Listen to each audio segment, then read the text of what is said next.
Provérbios capítulo 3, nós leremos o texto da palavra do Senhor a partir do versículo de número 5. Provérbios capítulo 3, a partir do versículo de número 5. Assim diz a palavra do Senhor. Confia no Senhor de todo o teu coração e não te estribes no teu próprio entendimento. Reconhece-o em todos os teus caminhos, e ele endireitará as tuas veredas. Não sejas sábio aos teus próprios olhos. Teme ao Senhor e aparta-te do mal. Será isto saúde para o teu corpo e refrigério para os teus ossos. Honra ao Senhor com os teus bens e com as primícias de toda a tua renda, e se encherão fartamente os teus celeiros, e transbordarão de vinho os teus lagares. Oremos ao nosso Deus. Pai, nós nos humilhamos diante de Ti nesta manhã. A Tua palavra diz, Pai, Senhor, se observares iniquidade, Senhor, quem, Senhor, subsistirá? Mas a Tua própria palavra diz, mas contigo está o perdão, para que te temam.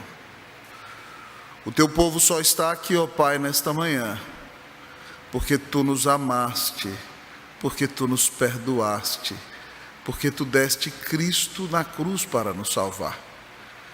Mas muito obrigado, ó Deus, porque por causa deste grande amor, Tu não somente nos dás o Teu perdão e a vida eterna, mas Tu queres, a partir de então, desta grande mudança na nossa vida, que é a salvação, moldar-nos para que sejamos abençoados na caminhada contigo durante todos os dias da nossa existência.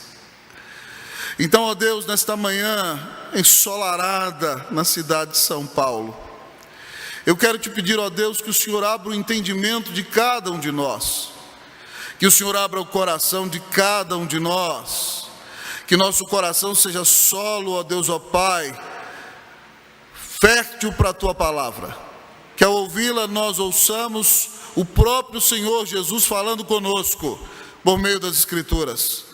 E que ao ouvirmos essa mensagem tão maravilhosa, sejamos não somente impactados, emocionados, confrontados, mas sobretudo, ó Deus, transformados, para que vivamos verdadeiramente como um povo abençoado. Pai, fala ao nosso coração e abençoa a nossa vida. Nós oramos em nome de Jesus. Amém. A igreja pode sentar-se.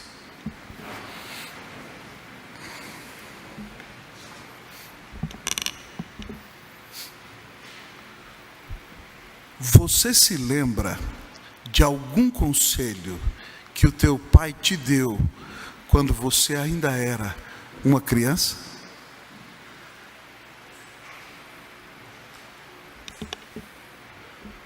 Eu me lembro quando eu tinha 8 anos de idade, eu menti para o meu pai. E naquela época a disciplina de filhos era um pouco mais intensa do que nos dias de hoje. E ele me corrigiu e me ensinou que eu nunca deveria mentir. Quão preciosos são para nós os ensinamentos dos nossos pais, porque eles não querem o nosso mal, eles querem o nosso bem. E o livro de Provérbios, que foi escrito na sua maioria pelo rei Salomão, tem conselhos de um Deus Pai para nós, seus filhos. Mas nesse capítulo, o próprio Salomão compõe provérbios para aconselhar seus filhos. E ele começa no versículo 1 do capítulo que lemos, dizendo o seguinte: Filho meu, não te esqueças dos meus ensinos, e o teu coração guarde os meus mandamentos, porque eles aumentarão os teus dias e te acrescentarão anos de vida e paz. Esse capítulo que nós lemos traz conselhos preciosos de Deus para a nossa vida, para que nós não menosprezemos a sua palavra, para que nós guardemos no nosso coração o seu ensinamento, para que a nossa vida seja caracterizada por anos de vida e paz. Consciente então de que nós estamos recebendo conselhos do nosso Pai, eu quero desafiá-los a escancarar bem as janelas da mente e os portões do coração nesta manhã, como se nós de fato estivéssemos sentados diante do nosso próprio Senhor, Jesus Cristo, que fala conosco na sua palavra. Ele quer derramar sobre nós bênçãos sem medida, e por isso nessa manhã, no texto das Escrituras, Ele nos dá conselhos para uma vida abençoada. Pastor, qual é o tema da pregação, reverendo? Não posso deixar de ser mais óbvio: conselhos para uma vida abençoada. O primeiro conselho para uma vida abençoada que o nosso texto nos apresenta é confiança. Primeiro conselho para uma vida abençoada é confiança. Leiamos, queridos irmãos e irmãs, versículo de número 5. O que diz o texto da palavra de Deus? Todos juntos, vamos lá? Confia no Senhor de todo o teu coração e não te estribes do teu próprio entendimento. Vocês estão muito tímidos. Eu gostaria que todos lessem comigo. Versículo 5, vamos lá? Confia no Senhor de todo o teu coração e não te estribes no teu próprio entendimento. O que é confiar no Senhor?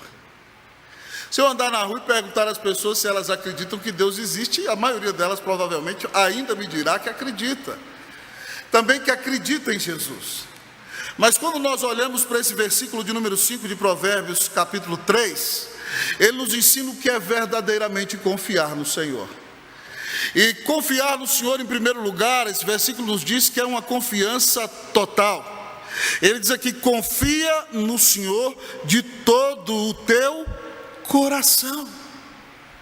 O texto está dizendo que Deus exige de nós uma confiança última, uma confiança intensa.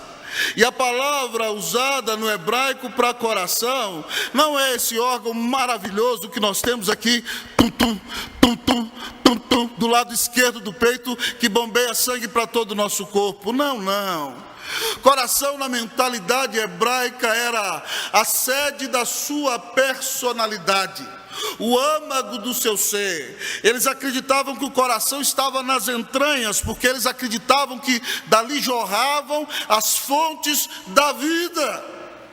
Então, quando ele diz confia no Senhor de todo o teu coração, ele está dizendo que você tem que confiar em Deus desde o íntimo, desde o âmago, desde a parte mais intrínseca do seu ser. Isso envolve, querido amigo e irmão, confiar em Deus com a sua mente, confiar em Deus com a sua alma, confiar em Deus com todas as suas atitudes, confiar em Deus com todo o seu coração. Você confia em Deus de todo o seu coração? Você confia que esse Deus maravilhoso te amou e deu Cristo Jesus na cruz para te salvar e vai cuidar de você, ainda que você enfrente dias difíceis, dias de angústia, dias de vicissitude, dias de perda, dias de luto, dias de conflito, dias de dor? Confiar quando está tudo muito bem é fácil, meus amigos e irmãos. Mas nós só conhecemos aqueles que confiam em Deus de todo o coração, quando mesmo nos dias da mais terrível dor, da mais terrível provação, eles continuam firmes na presença do Senhor. Confiar em Deus é confiar integralmente nele. É confiar que Ele te amou tanto, a ponto de dar o seu único filho numa cruz, para pagar os teus tristes e feios pecados. Mas o que é confiar em Deus, pastor? Já que este é o primeiro conselho para uma vida abençoada. Confiar em Deus, querido amigo e irmão, conforme o nosso texto, é não colocarmos a confiança última em nós mesmos. Versículo 5 ainda. Confia no Senhor de todo o teu coração e não te estribes no teu próprio entendimento. Talvez os mais jovens não entendam o que significa essa palavra estribes. Mas se você já foi à fazenda, quando você vai montar num cavalo e tem a sela, você pisa naquela partinha de ferro do lado da sela e se apoia ali, aquilo ali se chama estribo. É o lugar onde você se firma. E às vezes você fica em pé na sela, sustentado, estribado. O que significa essa expressão aqui? Não te estribes no seu próprio entendimento. Significa que eu tenho que entrar na igreja, pastor, e deixar meu cérebro do lado de fora? Não. Que eu tenho que parar de pensar? Não. A Bíblia muitas vezes nos recomenda usar intensamente o nosso entendimento para a glória de Deus. Então o que significa isso, reverendo? Significa que eu não devo colocar a minha confiança última no meu entendimento. A minha confiança última tem que estar na palavra de Deus. O grande problema nosso, amados irmãos e irmãs, é que nós somos muito críticos com aquilo que os outros nos trazem. E nós não avaliamos com a mesma capacidade de crítica a nossa própria perspectiva. Então o que o texto está dizendo? Nós não vamos duvidar das convicções que temos da palavra de Deus, não. Mas eu não vou me deitar, a expressão hebraica é essa, eu não vou me apoiar, eu não vou fazer de mim mesmo a minha própria muleta, porque a minha confiança não está posta em mim. A minha confiança está posta em Jesus que morreu na cruz para me salvar. Por mais que você tenha estudado, tenha se capacitado, tenha tido grandes conquistas na sua vida, você não é capaz de salvar a si mesmo. Você não é capaz de reconciliar-se a si mesmo com Deus. Você não é capaz de transformar o coração de ninguém. Então, meu querido amigo e irmão, é extremamente importante que você confie em Deus mais do que em si mesmo.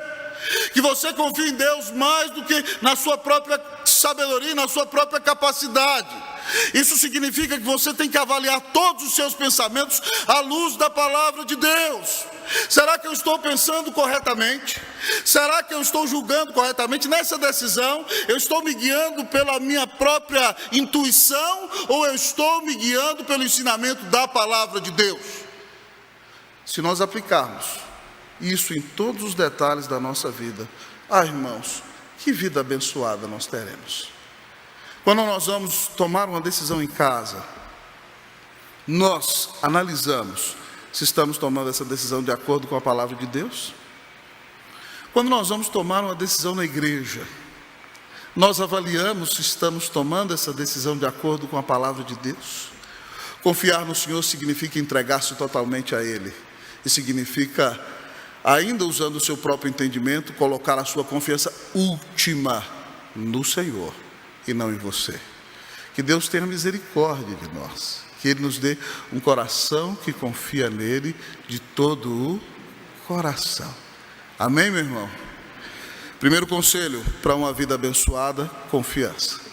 Mas ao olharmos para o texto da palavra de Deus, ela ainda tem manancial para nós nessa manhã.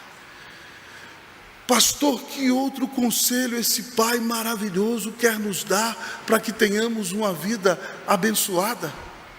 Segundo conselho para uma vida abençoada é o reconhecimento. Primeiro conselho para uma vida abençoada é a confiança. Segundo conselho é o reconhecimento. Vamos ler aqui, irmãos e irmãs, versículo de número 6. Versículo de número 6, leiamos todos juntos. 1, 2, 3, vamos lá? Reconhece-o em todos os teus caminhos. Mais uma vez, vamos lá? Reconhece-o.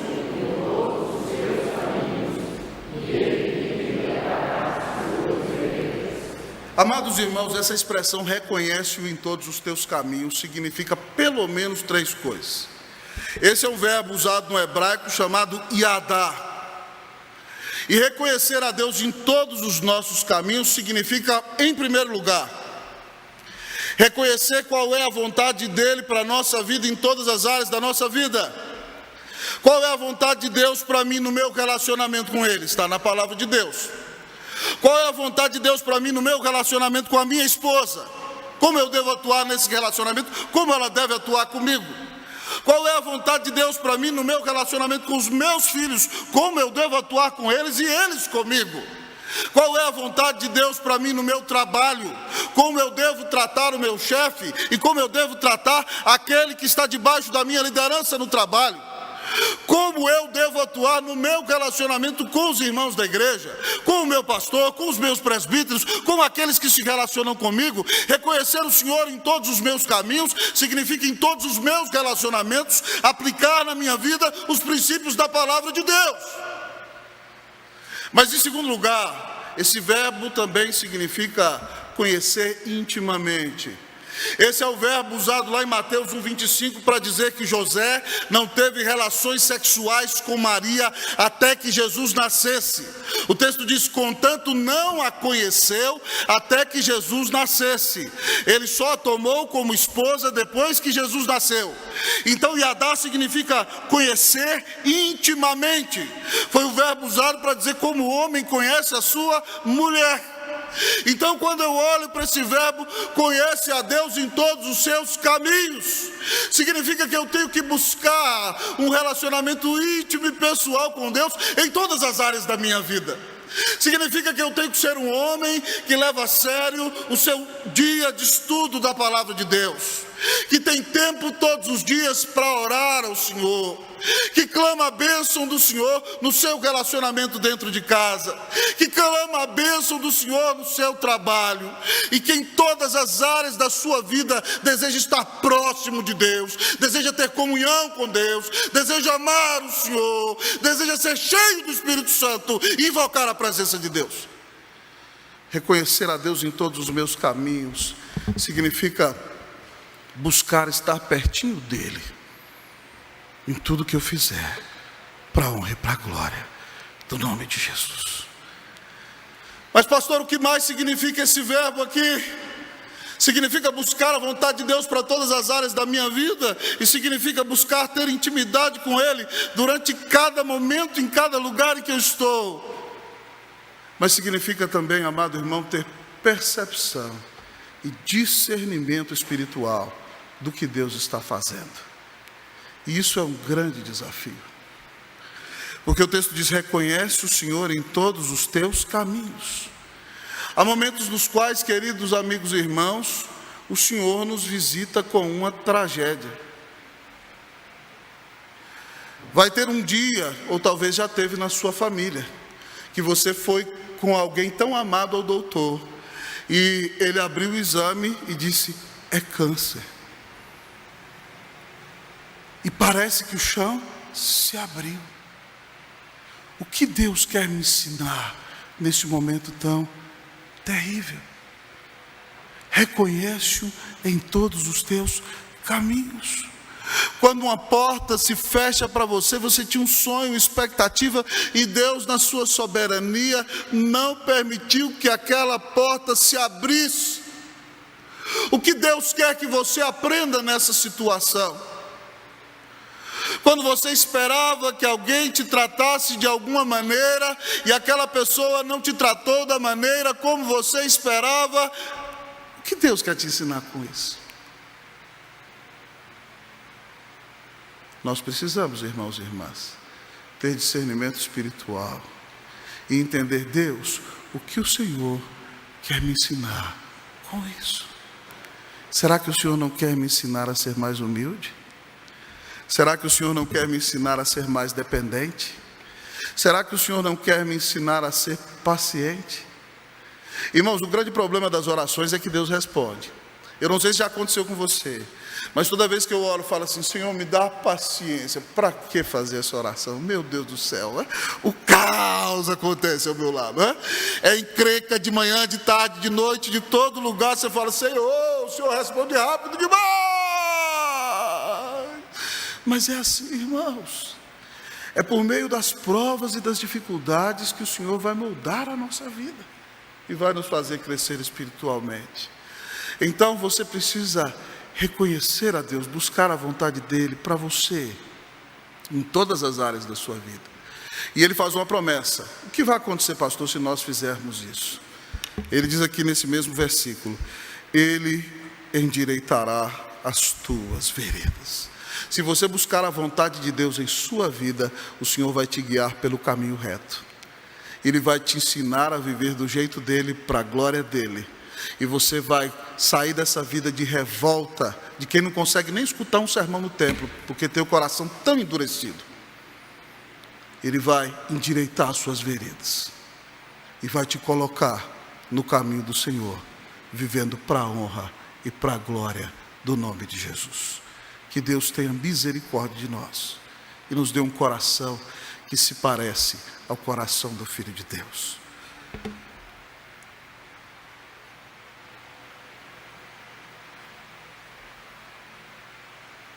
Pastor, se Deus é um Pai que me ama, que outro conselho Ele tem para mim, para que eu tenha uma vida abençoada? Em primeiro lugar, confiança. Em segundo lugar, reconhecimento. Em terceiro lugar, humildade. Em terceiro lugar, humildade.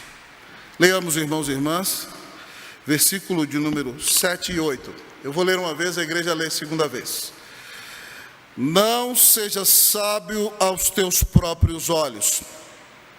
Teme ao Senhor e aparta-te do mal. Será isto saúde para o teu corpo e refrigério para os teus ossos. Vocês, vamos lá? Não.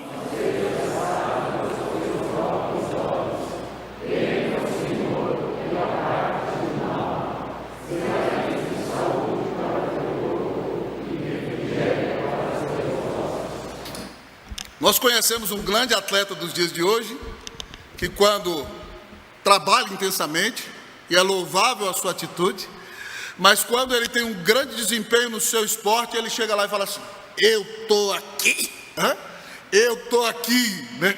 E nós ficamos perplexos. O que a Bíblia nos ensina, amados irmãos, a respeito dessa atitude que nós devemos ter frente à nossa vida? A Bíblia não quer que você seja uma pessoa depressiva, que anda dizendo: ai, pobrezinho de mim, ó vida, ó tristeza, ó azar. Não. Mas a Bíblia também não quer que você seja alguém soberbo. E o Senhor diz aqui: não seja sábio aos teus próprios olhos. Não tenha uma opinião extremamente elevada acerca de si mesmo. A Bíblia diz que nunca deve ser a nossa própria boca que nos louve. Se alguém vai falar bem de nós, que sejam outros. Nós não devemos nos reconhecer como superiores aos demais. Não seja sábio aos teus próprios olhos. Pastor, como isso vai acontecer? Como é que eu vou conseguir ser alguém humilde? O texto da receita, irmãos, diz aqui: teme ao Senhor e aparta-te do mal. Teme ao Senhor e aparta-te do mal. E esse conselho aqui é muito difícil, porque imagine vocês, vamos colocar no lugar dos pais ou os mais velhos. Nós criamos os nossos filhos, nós os ensinamos, eles crescem, agora se tornaram adultos e eles querem ensinar as coisas para nós. Você fala assim: eu vi essa coisa que não é nada nascer, criei, ensinei tudo, agora ele quer me ensinar? Que é isso? Que absurdo! Eu já sou um homem velho, eu não vou aprender nada com esse menino. O que eu tenho para aprender com uma criança como essa? Mas não são só os velhos que correm esse risco. Os adolescentes correm esse risco. Quando o pai e a mãe chegam, dão um ensinamento e dizem: não pode fazer assim, não tem que atuar assim. Meu pai não se preocupa comigo, minha mãe não se preocupa com os meus sentimentos. Eles não querem saber o que eu estou sentindo. Eles só querem dizer o que tem que fazer e o que não tem que fazer. Ai. Isso é achar que a sua opinião é melhor. É ser sábio aos seus próprios olhos. Tanto velhos como jovens, para que tenham um relacionamento abençoado, tem que se humilhar. Pastor, como isso eu consigo fazer isso? Em primeiro lugar, diz o texto: teme ao Senhor. Temer a Deus não é ter medo de Deus. Ai, meu Deus, tenho medo de Deus, nunca vou falar com Deus. Não. Temor a Deus é reverenciá-lo e exaltá-lo sobre todas as coisas, porque Ele é altíssimo. Mas temer a Deus significa amá-lo intensamente, a ponto de saber que Ele me amou e deu o seu Filho na cruz por mim. Temer a Deus é fazer dele a primeira prioridade da minha vida e o grande objeto da minha adoração. Temer a Deus é buscá-lo, invocá-lo, é viver para a glória dele, não para a minha. É colocá-lo como primeira prioridade na minha vida. É não marcar tempo para ele falar comigo. É ouvir enquanto ele quiser falar, porque ele é quem governa e domina a minha vida. Louvado seja o nome do Senhor. Que Deus nos dê um coração reverente, um coração quebrantado, um coração humilde. Mas temer a Deus também, diz o texto, é apartar-se do mal. E apartar-se do mal aqui, amado irmão, em primeiro lugar, é buscar fugir do pecado que nos assedia. É confessar o nosso pecado todos os dias, nos arrependermos. Apartar-se do mal é fugir de uma vida de rebeldia, de uma vida de pecado, não deixando-se influenciar por tudo aquilo que quer nos apartar de Deus. Apartar-se do mal é não dar lugar ao diabo na nossa vida, é não flertar com ele, é não ouvir os seus conselhos, é querer viver na presença de Deus. O texto diz que se nós, amados irmãos, buscarmos essa humildade, tememos a Deus assim, nós teremos saúde para o nosso corpo, louvado seja Deus. Corpo saudável, seguindo os princípios das Escrituras. Mas também diz que teremos refrigério para os nossos ossos. E eu não sei se você já correu num grande dia de calor, né? Hoje há recomendações contrárias a isso, mas eu me lembro quando nós brincávamos, quando crianças, corríamos, e depois você toma aquela água gelada, chega, refrigera. Se você se humilha na presença de Deus, Ele promete te dar refrigério. É por isso que Pedro diz na primeira carta, capítulo 5, versículo 6: humilhai-vos sob a poderosa mão de Deus, para que Ele em tempo oportuno vos exalte. Seja humilde. Pare de se achar bom. Pare de achar que a sua opinião é a melhor do mundo. Pare de achar que o jeito que você acha que as coisas que têm que ser feitas é o certo. Pare com isso. Seja humilde. Se quebrante. Nós não somos nada diante de Cristo Jesus. Humildade é essencial para que tenhamos uma vida abençoada. Mas como nessa igreja presbiteriana nós estamos comprometidos com a pregação expositiva, nós temos que tratar todos os aspectos do texto que é lido, porque aqui se fala a palavra de Deus. Pastor, qual é o último conselho para uma vida abençoada neste texto? O último conselho para uma vida abençoada é generosidade. O último conselho para uma vida abençoada é generosidade.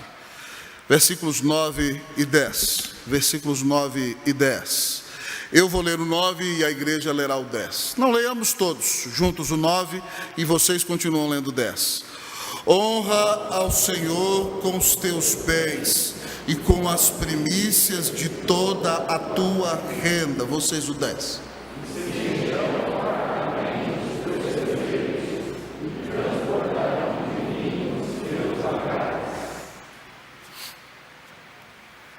Queridos irmãos e irmãs, esse verbo usado para honrar no hebraico significa glorifica. E o hebraico é uma língua diferente da nossa, ela tem paradigmas verbais diferentes. Ele está num paradigma verbal que a raiz do verbo se repete 2 vezes para intensificar o que quer ser dito.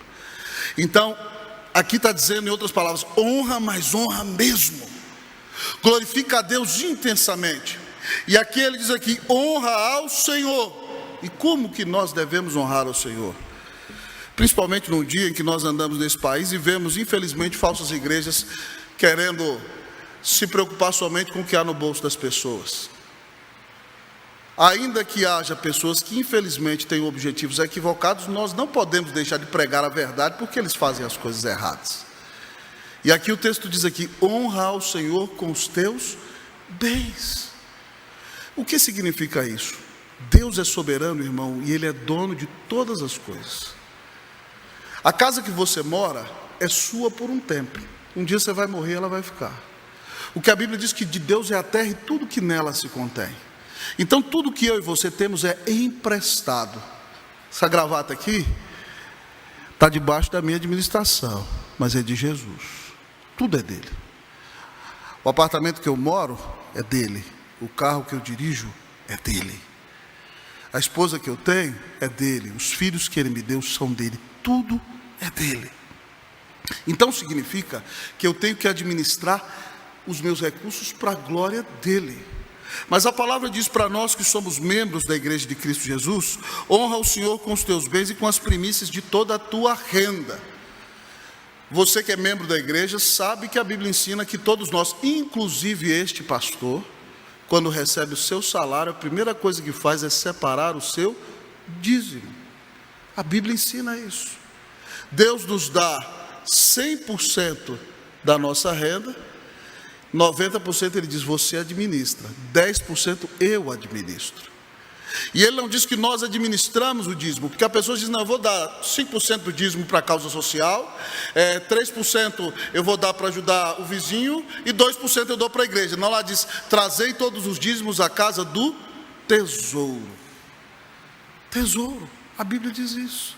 Irmãos, eu tenho que pregar a Bíblia, as pessoas gostem ou não, é assim que tem que ser feito. É meu chamado, minha missão. Honra ao Senhor com os teus bens. Oh, meus amados amigos e irmãos, nós não administramos o nosso dízimo. Lá diz o texto, trazei todos os dízimos à casa do tesouro. Nós damos o dízimo na igreja, e o conselho da igreja, através de presbíteros eleitos da tesouraria, administra esse recurso. Diz o texto, honra ao Senhor com os teus bens e com as primícias de toda a tua renda. Mas além desses 10% que eu dou, com os outros 90%, eu ainda posso ser generoso. Eu posso ajudar o necessitado, eu posso ajudar alguém que precisa de um projeto social, eu posso saber de um missionário que está lá na África precisando de uma necessidade, e eu posso abençoar a vida dele. A Bíblia nos ensina que se nós queremos ter uma vida abençoada, nós temos que ser generosos. O dinheiro não pode ser o nosso senhor, nós que somos os senhores do nosso dinheiro. O dinheiro não pode ser o nosso dono, nós é que governamos o dinheiro e o administramos para a honra e para a glória do nome do Senhor. E o texto faz uma promessa maravilhosa, ele diz, honra ao Senhor com os teus bens e com as primícias de toda a tua renda. E o que Deus promete se nós fizermos isso? Diz aqui o versículo 10, e se encherão fartamente os teus celeiros, e transbordarão de vinho os teus lagares. Deus diz que se você for fiel, estiver disposto a obedecer a palavra dele. Naqueles dias de uma cultura antiga, amado irmão, a grande riqueza era o trigo. A sua casa ia ser cheia de trigo, seu celeiro, sua plantação ia dar muito resultado. Diz o texto aqui, transbordarão de vinho os teus lagares. Você ia pisar sua uva e ia ter muito vinho, ia vender o seu trigo, ia vender o seu vinho, e teria melhor condição na vida e bênção para a tua família. O que o texto está dizendo com isso? Que é impossível que alguém seja mais generoso do que Deus. Que o que eu vier a entregar na minha fidelidade aos dízimos da igreja, ou abençoando alguém que necessita, ou alguma instituição carente, ou algum missionário, não pode se comparar àquilo que Cristo fez por mim.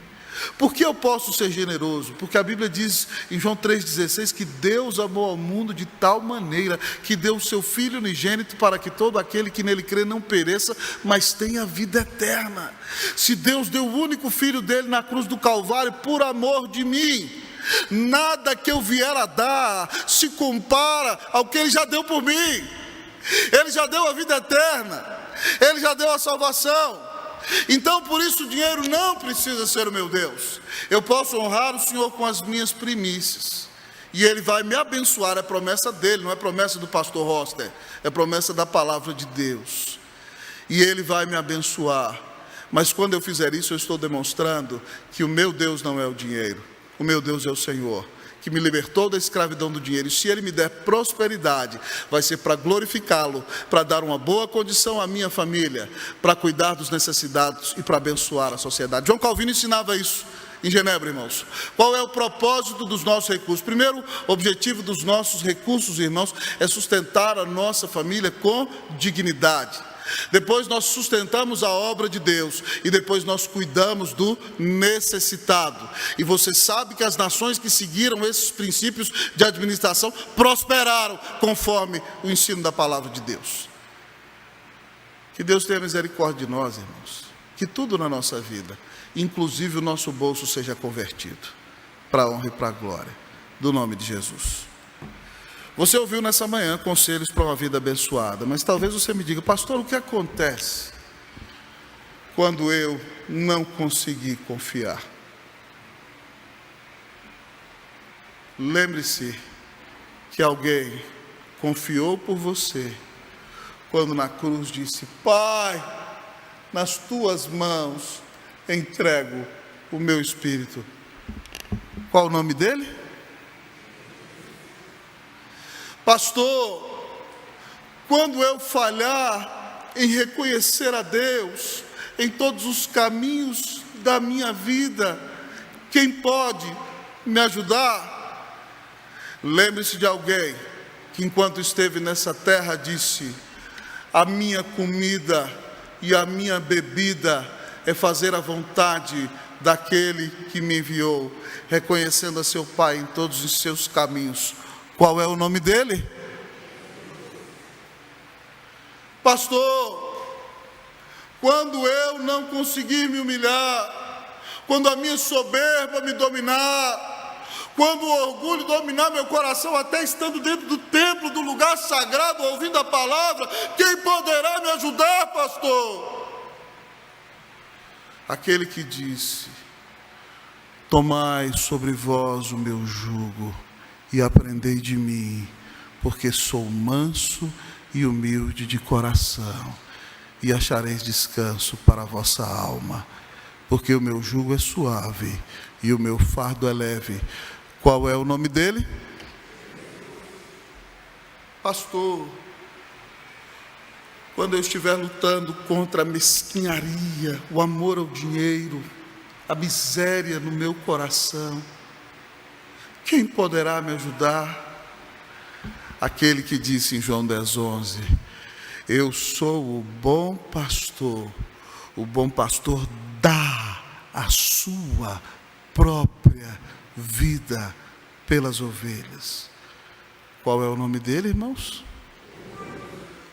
Jesus obedeceu perfeitamente, porque eu e você não pudemos obedecer, e porque ele confiou no seu Pai até o fim, porque ele reconheceu sempre o seu Pai, até no momento em que recebia a ira de Deus Pai na cruz, a ira do Deus eterno na cruz, porque ele se humilhou, mesmo sendo Deus, desceu da glória, se fez um de nós sem pecado, entregou a sua vida, porque ele foi generoso, dando a sua vida, que é a vida mais cara do universo, porque ele, sendo Deus, se fez homem para pagar os nossos pecados na cruz, mesmo ele sendo tão glorioso, se entregou por amor de mim e de você. Ainda que você tenha falhado na sua vida de confiança, de reconhecimento, de humildade e de generosidade, Cristo morreu na cruz, ele cumpriu tudo que você não cumpriu, pagou os seus pecados, e se você se arrepender dos seus pecados nesta manhã, e crer que Jesus Cristo é o Filho de Deus, que morreu na cruz para te salvar, você vai ser perdoado da falta de fé, da falta de reconhecimento, da sua soberba, você vai ser perdoado pela falta de generosidade. Basta que você se arrependa e creia em Jesus. E se você crer em Jesus, Deus, no seu tribunal, dando a sentença, vai bater o martelo e vai dizer: eu te declaro justo pela fé no meu Filho, Jesus Cristo. A partir de então, você vai ser transformado pelo Espírito Santo e vai viver uma vida de constante mudança, e vai aprender na caminhada a confiar no Senhor, a reconhecê-lo, a ser humilde e a ser generoso. Que Deus aplique em nossa vida e nos dê as características de uma vida abençoada. Para quem não anotou: pastor, não entendi nada, o que o senhor falou? Eu acho que ficou claro, mas vamos lá. Quais são os conselhos para uma vida abençoada? Vamos repetir comigo, vamos lá? Confiança, reconhecimento, humildade e generosidade. Que Deus nos dê a bênção de viver tudo isso em nossa vida, porque confiamos em Cristo Jesus. Que Deus nos abençoe em nome de Jesus. Amém.